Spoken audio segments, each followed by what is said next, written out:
തൃശൂർ ചാലക്കുടിയിൽ സ്ത്രീയെ ആക്രമിച്ച് സ്വർണ്ണവളകൾ കവർന്ന പ്രതി പിടിയിൽ. പുലർച്ചെ പള്ളിയിലേക്ക് നടന്നുപോയ സ്ത്രീയെ മുഖം പൊത്തി ആളൊഴിഞ്ഞ ഇടത്ത് വെച്ച് മർദ്ദിച്ച ശേഷമാണ് വളകൾ കവർന്നത്. കണ്ണൂർ തലശ്ശേരി തിരുവങ്കാട് ഗീതം നിവാസിൽ റോഷൻ അറസ്റ്റിലായി. ഒരനക്കം കണ്ടു. ഞാൻ പെട്ടെന്ന് തിരിഞ്ഞ വഴി അയാളെ കണ്ണ് ഞാൻ കണ്ടു. മുഖം മുഴുവനും മറിച്ച് കാണിട്ട് പച്ച കളറിലൊരു ബനിയനും പാൻറ്റിട്ട് ആ വഴി ഇയാളെന്നെ ചാടി പിടിച്ചു, മുഖവും കണ്ണൊക്കെ കുത്തി പിടിച്ചു സ്വച്ഛര് കാണിപ്പിക്കാൻ വേണ്ടി. ഞാൻ എൻ്റെ 2 കൈയും കുറിച്ച് ഇയാൾ കുറേ കൊതറി നോക്കി. പക്ഷെ ഇയാൾ നല്ല കരുത്തിൽ എന്നെ പിടിച്ചിരിക്കുന്നു. ഞാൻ എന്നിട്ട് ആൾ മുമ്പ് എൻ്റെ കഴുത്തിലാണ് തപ്പിയത്. അപ്പം എൻ്റെ കഴുത്തിൽ മാല ഞാൻ ഇടാറില്ല, വളയും ഇടാറില്ല. അന്ന് ഞാൻ എൻ്റെ വീട്ടിൽ പോയ കാരണമാണ് ആ വള ഊരിവെക്കാണ്ടിരുന്നത്. ലിഷോയ് തന്നെ വിവരങ്ങൾ നൽകും. ലിഷോയ്, എന്താണ് വിശദാംശങ്ങൾ?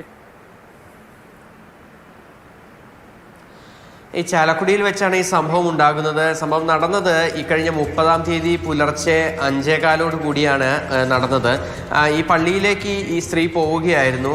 പോകുന്ന സമയത്ത് ഈ റോഷൻ എന്ന് പറയുന്ന വ്യക്തി, ഇയാൾ കണ്ണൂരിലെ ഒരു സ്വകാര്യ ധനകാര്യ സ്ഥാപനത്തിൽ ജോലി ചെയ്യുന്ന വ്യക്തിയാണ്.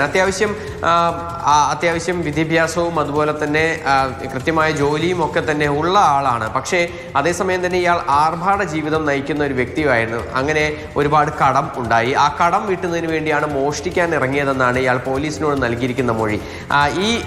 ഈ വഴി അധികം ആളുകളൊന്നും തന്നെ ഇല്ലാത്ത ഒരിടം കണ്ടെത്തി ഈ സ്ത്രീ പള്ളിയിലേക്ക് പോകുന്ന സമയത്ത് അവിടെ പതിയിരുന്ന് പിന്നീട് ഈ സ്ത്രീയുടെ മുഖം പൊത്തിപ്പിടിക്കുകയും പിന്നീട് ആരുമില്ലാത്തൊരിടത്തേക്ക് കൊണ്ടുപോയി മുഖത്ത് അടിക്കുകയും ഒക്കെ തന്നെ ചെയ്തു. ബോധം നഷ്ടപ്പെട്ട സ്ത്രീയുടെ കയ്യിൽ നിന്ന് 3 വളകളാണ് ഇദ്ദേഹം കവർന്നത്, ഈ പ്രതി കവർന്നത്. ഓരോ പവൻ വീതമുള്ള 3 വളകളാണ് കവർന്നത്. പിന്നീട് ഈ വിശദമായ അന്വേഷണം ഈ റൂറൽ SP-യുടെ നേതൃത്വത്തിലുള്ള സ്ക്വാഡും അതിനോടൊപ്പം തന്നെ ചാലക്കുടി DYSP-ക്കും ആയിരുന്നു ഇതിൻ്റെ അന്വേഷണ ചുമതല. ഇവർ നടത്തിയ അന്വേഷണത്തിൽ പ്രത്യേകിച്ചൊന്നും തന്നെ ആദ്യഘട്ടത്തിൽ കണ്ടെത്താനായി കഴിഞ്ഞിരുന്നില്ല. പിന്നീട് ഈ നടക്കാനിറങ്ങിയ വേഷത്തിലാണ്, അതായത് രാവിലെ നടക്കാനിറങ്ങുന്ന വേഷത്തിലാണ് ഈ മോഷ്ടാവ് ഉണ്ടായിരുന്നത് എന്നുള്ള ഒരു സൂചന ഈ സ്ത്രീയുടെ പക്കൽ നിന്ന് ലഭിച്ചു. അങ്ങനെ നിരവധിയായ ആളുകൾ അവിടെ CCTV ക്യാമറകൾ അങ്ങനെ പല കാര്യങ്ങളും പരിശോധിച്ചപ്പോഴാണ് ഈ റോഷനിലേക്ക് അന്വേഷണം എത്തുന്നതും റോഷനെ പിടികൂടുന്നതും.